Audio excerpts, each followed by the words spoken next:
नमस्कार विद्यार्थियों, स्वागत है आपका उल्लू यूपीएससी पर। यह है आपकी इतिहास की अगली क्लास। इससे पहले 3 क्लासेस इतिहास की हो चुकी हैं, जिसमें इतिहास की भूमिका की, इतिहास कैसे पढ़ना है, क्यों पढ़ना है, सिलेबस में क्या क्या लिखा हुआ है उसकी चर्चा हुई। फिर हमने प्राचीन इतिहास से पढ़ना प्रारंभ किया और प्राचीन इतिहास में हमने पाषाण काल से एकदम शुरुआत से, जो क्लास 6 से शुरू हो जाता है, वहाँ से आपको पढ़ाना शुरू किया ताकि कुछ छूटे ना आपका। ठीक है, उस क्रम में हमने पाषाण काल की चर्चा की और फिर पाषाण काल के वर्गीकरण की चर्चा हमने प्रारंभ करी थी। पूरा पाषाण काल और पूरा पाषाण काल के जो 3 खंड हमने बनाए थे, निम्न पूरा पाषाण काल, मध्य पूरा पाषाण काल और उच्च पूरा पाषाण काल, उसको हमने पढ़ लिया है। अब उससे आगे हम बढ़ेंगे मध्य पाषाण काल में। ठीक है, कहाँ पर? मध्य पाषाण काल में। उम्मीद करता हूँ कि आप कनेक्शन अब फील कर रहे होंगे, और अगर अभी भी कनेक्शन आप फील नहीं कर रहे हैं तो इससे पहले वाले वीडियोज आप देख लीजिए तो कनेक्शन फील करेंगे। ठीक है, तो मध्य पाषाण काल का सबसे पहले कालखंड देख लेते हैं कि इसका कालखंड कितना है। कालखंड का मतलब होता है कि किस समय तक इसे माना जाता है। ठीक है, कालखंड। ठीक, तो जो इसका कालखंड है वो 10,000 BC से 8,000 BC। पिछले जो क्लासेस हुए थे उसमें हमने BC को वर्ष पूर्व लिखा था। कंफ्यूज मत होइएगा, वर्ष पूर्व का मतलब भी BC ही होता है, क्योंकि ईसा मसीह के जन्म को ही वर्ष से मानना प्रारंभ किया गया। ठीक है, जो ग्रेगोरियन कैलेंडर है, जिसके मुताबिक आप डेट देखते हैं या डेट मानते हैं, उस कैलेंडर के मुताबिक ही ये तिथियां आपको बताई जाती हैं। ठीक है ना, तो जो बिफोर क्राइस्ट यानी कि जो BC लिखा हुआ है, इसको वर्ष पूर्व भी लिखा जाता है, क्योंकि वर्ष की शुरुआत क्राइस्ट के जन्म से ही शुरू होती है। ठीक है, तो मैंने पिछले क्लास में वर्ष पूर्व लिखा था, तो आप कंफ्यूज नहीं करेंगे उसको। ठीक है, कालखंड जो इसका है वो 10,000 से 8,000 BC है, यानी कि 2000 वर्ष का जो है एक कालखंड है, जो कि मध्य पाषाण काल कहा जाता है। अब मध्य पाषाण काल के बारे में क्या क्या जानकारी है, उस वक्त की स्थिति क्या थी, भारत में कौन कौन से स्थल हैं जो मध्य पाषाण से संबंधित मध्य पाषाण काल के हैं, और उस वक्त की गतिविधियां क्या थी, ये सब हमें पढ़ना है। और ये इम्पॉर्टेंट है, इससे सवाल खूब आते हैं। इसकी वजह है क्योंकि ये जो है ये पूरा पाषाण काल और नवपाषाण काल दोनों के बीच में ट्रांजिशन फेज है, उसको जोड़ता है। क्योंकि आप देख रहे होंगे कि 8,000 वर्ष जो है 8,000 BC के जस्ट बाद से नवपाषाण काल शुरू होता है, जो कि एक क्रांतिकारी दौर है, और ये मात्र 2000 वर्ष का एक पीरियड छोटा सा है मध्य पाषाण काल। तो ये कई बार जो है सवाल इसीलिए यहाँ से ज़्यादा बनते हैं, क्योंकि एक ट्रांजिशन फेज है, ये 2 अलग अलग कालखंडों को जोड़ता है। ठीक है, तो मध्य पाषाण काल की शुरुआत किस तरीके से होती है, इसकी खोज जो है 1867 AD में, इसकी जो खोज है 1867 AD में CL कार्लाइल ने किया था। ठीक है, CL कार्लाइल को कहा जाता है मध्य पाषाण काल का जनक। ठीक है, और इन्होंने जो अपना शुरुआती खोज किया वो विंध्य पर्वत के क्षेत्र में किया। ठीक है, कहां पर? विंध्य पर्वत के क्षेत्र में।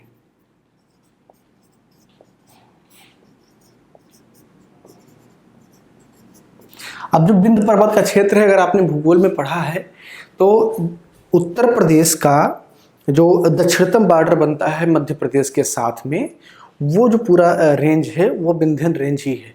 विंध्यन रेंज ही जो है एक तरीके से पूरा मध्य प्रदेश को कवर करता है, उत्तर प्रदेश के नीचे वाले भाग को कवर करता है, और वो कुछ यूं है जो है इस प्रकार से, अगर ये भारत का मैप आप देखेंगे तो कुछ इस प्रकार से वो रेंज फैला हुआ है। वो दक्षिण भारत और उत्तर भारत का एक डिवाइडर भी कहा जाता है विंध्यन पर्वत को। ठीक है, तो विंध्यन पर्वत के क्षेत्र में ही सबसे पहले CL कार्लाइल साहब ने मध्य पाषाण काल के कुछ अवयव खोजे, और वहीं से मध्य पाषाण काल के खोज की शुरुआत होती है। ठीक है, तो यहाँ पर इन्होंने पाया कि लघु उपकरण इनको मिले। कैसे उपकरण? लघु उपकरण मिले। लघु उपकरण मिलने के कारण ही मध्य पाषाण काल को एक नाम दिया गया, माइक्रोलिथिक। ठीक है, अब यहाँ पर आपको समझना ये है कि जो पूरा पाषाण काल है उसमें आप देख रहे थे कि जो निम्न पूरा पाषाण काल था वहाँ पर जो हथियार बनते थे वो कोर से बनते थे। पत्थरों की जो कोर होते थे जिसे आप पेबुल कहते थे, उनके कोर बहुत मजबूत होते थे। और ऐसा इसलिए था क्योंकि वो हिम युग था। हिम युग में जो जानवर थे वो अपेक्षाकृत बहुत बड़े और विशालकाय होते थे, तो उनको मारने के लिए मजबूत हथियार चाहते थे। लेकिन जैसे जैसे हिम युग अपने समाप्ति की ओर जाता है, जानवर के आकार छोटे होते चले जाते हैं, तो उनको मारने के लिए हथियार हल्के होने चाहिए, शार्प होने चाहिए, जो तेजी से चल सके। ठीक है, बहुत ज़्यादा कठोर हथियार की ज़रूरत नहीं होती है। इसीलिए उस क्रम में जो है धीरे धीरे बदलाव शुरू हुआ। जैसे ही निम्न पूरा पाषाण काल से आप मध्य पूरा पाषाण काल में आते हैं, आप देखते हैं कि किस प्रकार जो फलक संस्कृति आती है, यानी कि जो पेबुल पत्थर है उसके ऊपर वाले पार्ट से ही हथियार बना लिए जा रहे हैं, यानी कि हथियार अपेक्षाकृत हल्के हो जा रहे हैं। और उससे आगे जब उच्च पूरा पाषाण काल में आप आते हैं तो वहाँ पर एकदम से बदलाव हो जाता है, थोड़ा वो और शार्पनेस उसमें आता है, और उसे ब्लेड संस्कृति कहा जाता है। धार बनाई जाती है, दो तरफ से पतली धार बनाई जाती है। तो ये समय के परिवर्तन के साथ हो रहा है। अब जो मध्य पाषाण काल है ये उससे भी थोड़ा आगे है, यानी कि हिम युग समाप्त हो चुका है। कब? उच्च पूरा पाषाण काल में। और उसके बाद मध्य पाषाण काल आता है, यानी कि जानवरों की आकृति छोटी हो गई है, वो छोटे हैं, उनको मारना पहले की अपेक्षा ज़्यादा आसान हो गया है। इसीलिए हथियार जो है वो अब छोटे बनेंगे। माइक्रोलिथिक इसको इसीलिए कहा जाता है। ठीक है ना। ये जो आप इतिहास को जो है अगर आप बहुत अच्छे ढंग से पढ़ें, बेहतरीन समझ बना करके पढ़ें तो बहुत इंटरेस्टिंग है। आप कनेक्ट फील कर पाएंगे, क्योंकि आप अभी भी ये महसूस करते होंगे कि आपके आसपास की जो चीज़ें हैं वो आपके उपयोग की चीज़ें हैं। कोई ऐसी चीज़ नहीं है जिसका कोई उपयोग ना हो, हर चीज़ का कुछ ना कुछ उपयोग होता है। तो जब आज कल इतिहास बन जाएगा तो इसी प्रकार इसका अध्ययन होगा, जैसे इसका अध्ययन हो रहा है।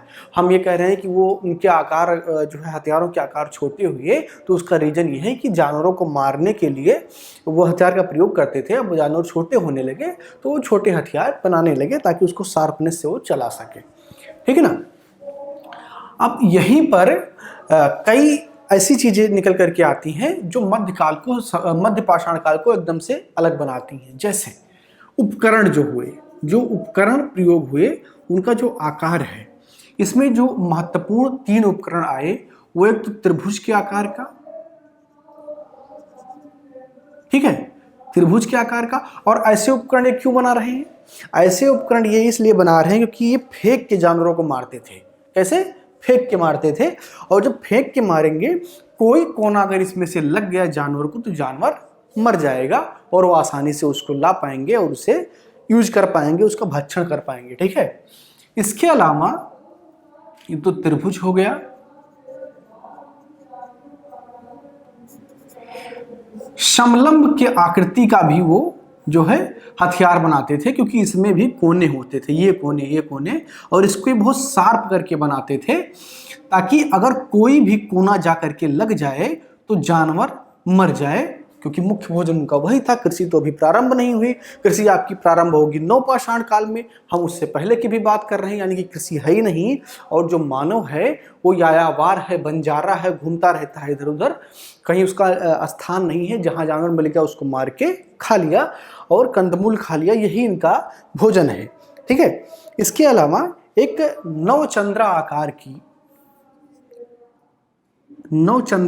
की भी जो है एक मिलती है, एक नवचंद्रा आकार का भी एक उपकरण मिलता है। और इसमें जो ये आपको थोड़ा सा गोला टाइप का लग रहा है ऊपर, इसमें धार होती थी और ये 9 कोने इसमें बनाए जाते थे। ये नीचे का जो पार्ट है ये पकड़कर फेंकने के लिए होता था। ये नीचे का जो पार्ट है पकड़कर फेंकने के लिए होता था। ये बड़े खतरनाक धारदार हथियार थे।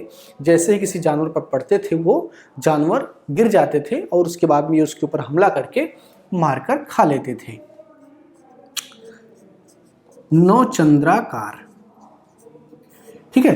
अब यहां से जब इन उपकरणों को देखेंगे तो आप कई सारे निष्कर्ष निकाल सकते हैं। ऐसे ही निष्कर्ष जो है इतिहासकार भी निकालते हैं।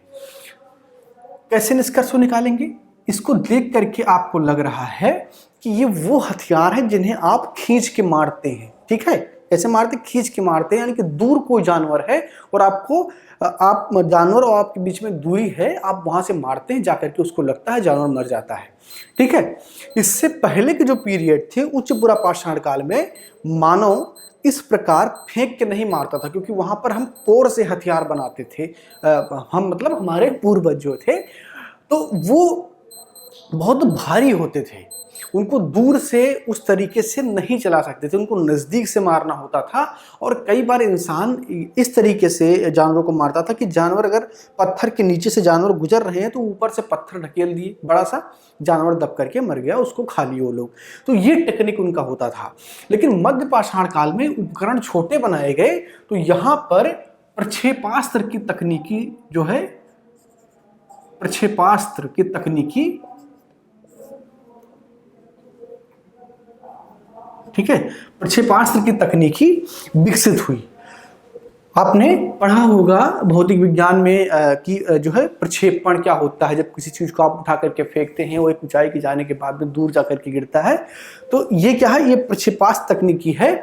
और देखिए कि इंसान उस वक्त, यानी कि इंसान अपने आप को कितना तेजी से डेवलप कर सकता है, इसका एग्जाम्पल आप यहाँ से देख सकते हैं। तो प्रक्षेपास्त्र तकनीकी जो है वो मध्य पाषाण काल से ही प्रारंभ हो जाती है। यहीं से ही तीर और कमान की तकनीकी भी इंसान सीख जाता है।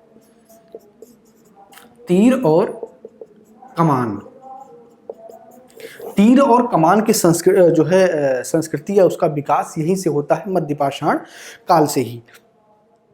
ठीक है, ये जो कालखंड है ये इसीलिए जो है इम्पोर्टेंट है, क्योंकि इसमें कुछ ऐसी घटनाएं होती हैं जो इसको बिल्कुल अलग बना देती हैं। इसके अलावा ये तो हो गए उपकरण, इसके अलावा इसके स्थान कौन कौन से हैं, उनमें क्या क्या अलग अलग चीज़ें मिली हैं। जब आप इंसानों के प्रयोग की जाने वाली वस्तुओं को देखते हैं तब आप उनकी वास्तविक स्थिति का पता लगा सकते हैं। और जो स्थान हैं जहाँ से जो उनसे संबंधित वस्तुएं मिले हैं, उनके शवदाह मिले हैं या उनके कंकाल मिले हैं, उनसे ये आकलन लगता है कि उनका समाज किस तरीके से था, कितनी संख्या में लोग रहते थे, कैसे रहते थे। तो उसकी जानकारी आपको उनके स्थानों से ही लगती है। तो कौन कौन से स्थान हैं जो पाए गए हैं और इससे संबंधित हैं मध्य पाषाण काल से, वो आपको पढ़ना है। किस क्षेत्र से हैं, यानी कि कौन से स्टेट में वर्तमान में है, किस जिले में है, खूब सारे सवाल इससे आते हैं। और स्टेट पीसीएस का फेवरेट टॉपिक भी है, स्टेट पीसीएस वाले खूब सवाल यहाँ से पूछते हैं। ठीक है, इसके अलावा जो दो महत्वपूर्ण जो है परिवर्तन मध्य पाषाण काल में होते हैं, यानी कि स्थान को हम पढ़ेंगे लेकिन अगली क्लास में पढ़ेंगे। यहाँ पर उससे पहले मैं एक चीज़ और आपको बता दूँ, पशुपालन की शुरुआत जो है वो मध्य पाषाण काल से ही होती है। ठीक है, पशुपालन की शुरुआत मध्य पाषाण काल से ही होती है। और जैसे ही आप नव पाषाण काल में जाते हैं, पशुपालन का प्रयोग व्यापारिक तौर पर होने लगता है। ठीक है, अभी यहाँ पर व्यापारिक तौर पर नहीं हो रहा है, बस इंसानों ने पशुओं को पालना शुरू किया है। वो खाते भी हैं पशुओं को, ठीक है, लेकिन पालते भी हैं। और जो दूसरा सबसे महत्वपूर्ण चीज है वो है आग का प्रयोग। ठीक है, आग का प्रयोग। तो आग का प्रयोग भारतीय उपमहाद्वीप में सबसे पहले मध्य पाषाण काल में ही हुआ। इससे पहले वाली क्लास में आपने जो पूरा पाषाण काल था उसमें आपने देखा था कि आग तो थी लेकिन वो आग का उपयोग करना नहीं जानते थे। यहाँ पर आपको जो है जली हुई हड्डियाँ मिलेंगी उत्तर प्रदेश के कुछ स्थानों से, जिससे यह स्पष्ट होता है कि वो आग का प्रयोग करते थे। जानवरों की अगर जली हुई हड्डी मिल रही है, इसका मतलब कि उनका मांस खाने से पहले जलाया गया है। तो जब जलाया जाएगा तो आग की ज़रूरत होगी। तो मध्य पाषाण काल ही है जिसमें आग का प्रयोग प्रारंभ हुआ। ये दो गुणधर्म मध्य पाषाण काल को सबसे अलग बनाते हैं। ठीक है, चलिए अगली क्लास में हम मध्य पाषाण काल के स्थल कौन कौन से हैं उन पर चर्चा करेंगे और उन स्थलों की प्रमुख विशेषताएं क्या हैं इस पर चर्चा करेंगे। बहुत महत्वपूर्ण क्लास है। स्टेट पीसीएस में खूब सारे सवाल आते हैं, यूपीएससी भी सवाल यहाँ से पूछती है। और ये कई बार ये जो टॉपिक है ना, ये बोरिंग बन जाता है, उबाई लेने वाला बन जाता है, क्योंकि कनेक्शन के साथ आप पढ़ाई नहीं करते, थोड़ा सा पढ़ा थोड़ा सा छोड़ दिया तो फिर समझ में नहीं आता है। एक क्रम में पढ़ते हुए जाएंगे तो बिल्कुल एकदम तैयार हो जाएगा, कोई दिक्कत उसमें नहीं है। चलिए मिलते हैं अगली क्लास में, बात करेंगे मध्य पाषाणिक स्थलों की। धन्यवाद। मैं मानस मिश्रा, द न्यूज ओशन का मैनेजिंग डायरेक्टर, आपके लिए एक ऐसी पत्रिका पहली बार आई है जो सिर्फ सच दिखाएगी।